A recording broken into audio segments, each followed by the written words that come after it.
Hey everybody, what's up? After a 2-week slog of no videos, I'm finally back after studying and finals, and now the semester's over, so now my summer onslaught of reviews can begin. But before this review, let me give a little friendly advice. If you're gonna take over the world or any other region whatsoever, make sure that the people you're about to screw over don't come back to bite you in the end, because chances are they're gonna hunt you down and kill you.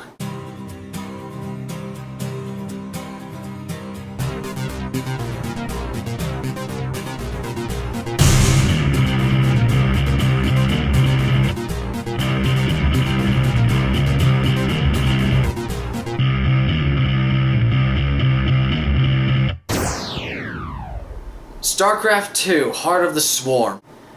Now, the story of Heart of the Swarm takes place immediately after the previous installment, Starcraft II Wings of Liberty, in which you play the Terran Resistance leader, Jim Rader. In this installment, you play as the former Queen of Blades, Sarah Kerrigan, who has been transformed back into a human at the end of Wings of Liberty, and is now on a vengeful manhunt against the man who betrayed her, Arcturus Mengs, who is the leader of the Dominion.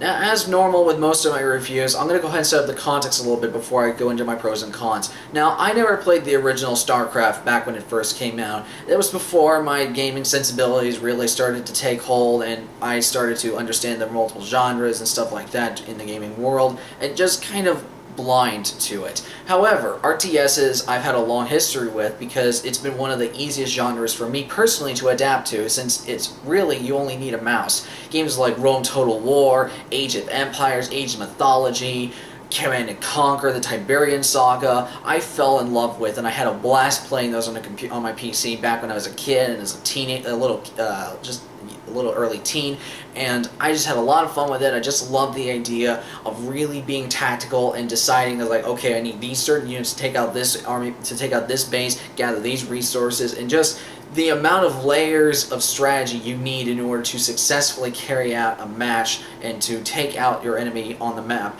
It's just so much fun, at least for me, just really having to be thorough and being methodical and planning out your attack. And so when Wings of Liberty came out, I was at my previous school, Stanford University, and one of my good friends, Red, recommended it to me, and so I tried out Wings of Liberty, and I absolutely fell in love with it. I loved the story, and I loved the characters. Now, going off of that idea, I played Heart of the Swarm with some mild anticipation. I kind of knew, or at least suspected, what was going to happen, considering this was going to be a sequel-ish expansion pack, at least sequel in terms of chronology, but expansion pack in terms of the gameplay. And so I knew what to expect going into it, and so with that in mind, I'm actually fairly pleased with Heart of the Swarm and how it presented itself and what the content is offered. Now, in case if anyone doesn't understand the basic concept of real RTS, let me go ahead and sum it up real quick.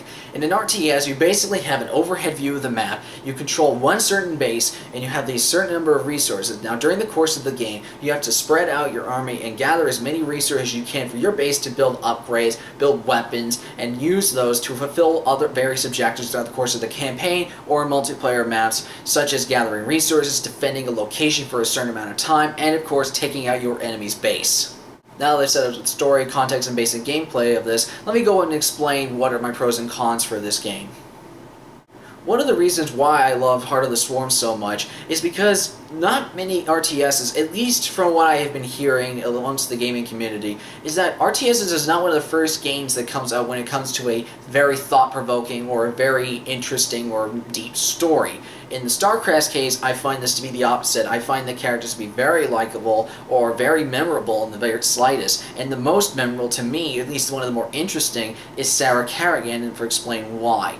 And this relates to a certain aspect that I'm going to go a little bit more detail. Sarah Kerrigan, to me, is one of the best villains, or anti-heroes, I will say, in the StarCraft universe, because she was the former Queen of Blades, who was a villain in the previous installment.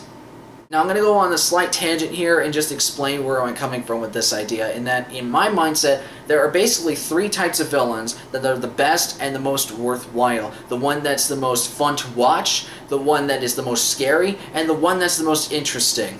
In the case of the one that's most fun to watch, are the villains you love to hate. The villains that you just know, that mean you have fun watching them, but you hate them so much because there's some kind of like dark perversion of an idea or something that you can see happening in real life, but they just make you so loathsomely sick that you just want to see them suffer for how just evil they are. And in one of the cases that I can name of is, for myself, is Dolores Umbridge from Harry Potter and the Order of the Phoenix. Now, I like that villain because she's just so like, she is the ultimate control freak. Like, she pretty much puts the school in lockdown under her iron fist. And you just hate this woman, and you just detest her with every fiber, or at least I did.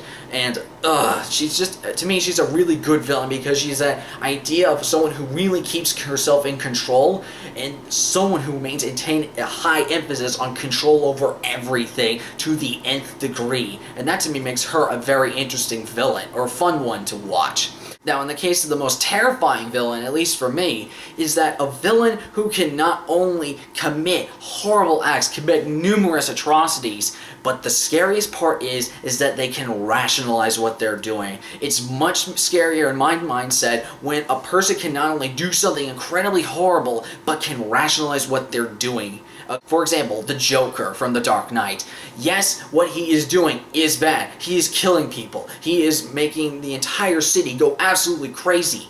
But in a sense, on some ethical level, on a philosophical level, he actually makes sense in a way. In that when rules no longer apply, people will tear themselves apart. It's just so much fun watching the Joker just tear everyone just little bit by bit by bit, and just seeing how far their sanity can go. And once they actually do snap, it's interesting as hell to watch. And he is just the ultimate incarnation of a villain who can not only commit horrible acts, but can rationalize them and somewhat justify them, even if you personally do not agree with them. And some part of your brain is going, yes, that makes sense, in some weird, twisted kind of way it does.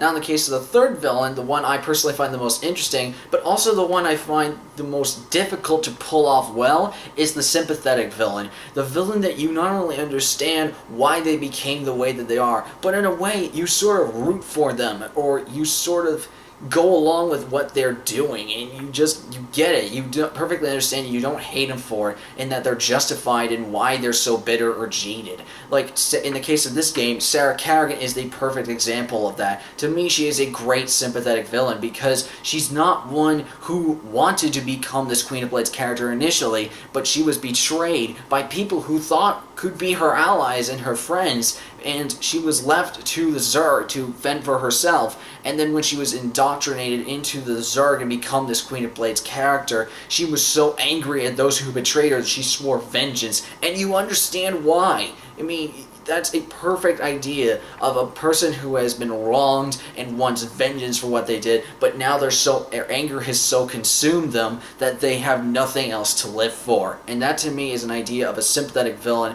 that's done well. You understand the motivations and you go along with them for it.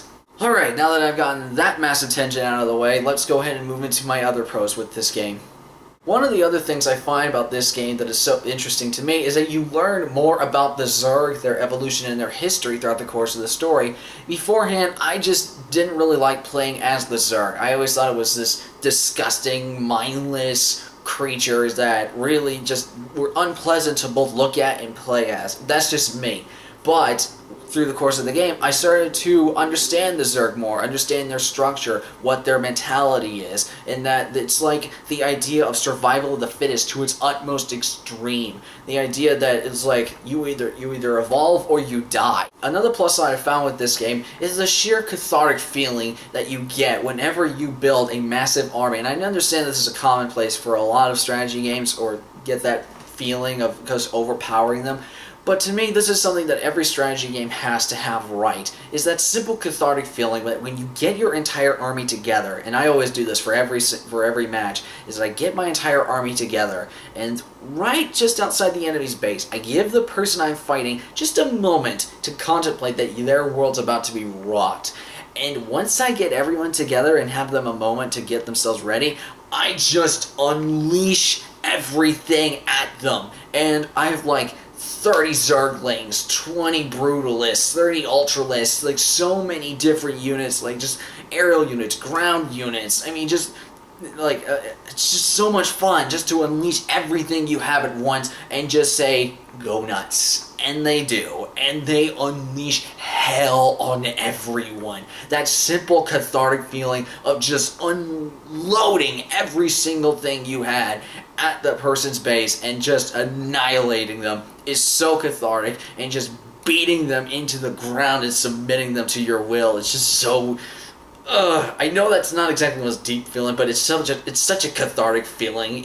You can't help but love it. But this in turn leads me to another positive about this game, is the fact that your army itself, your swarm, is very customizable. And you can do this throughout the course of the game through these things called evolution missions. What happens is that once you fulfill certain objectives or complete certain planets, certain aspects and species become available to you, or strains of Zerg, and the best part is that you can test out each one of these new sequences before you actually decide which one of these are going to be permanently integrated into your army, such as, well, do you want your enemies to attack from underground and be undetectable? Or do you want your enemies to be able to traverse over canyons better? Or do you want them to fly? Or do you want them to come back from the dead from after a certain amount of time, if they can survive that long, if they can be protected?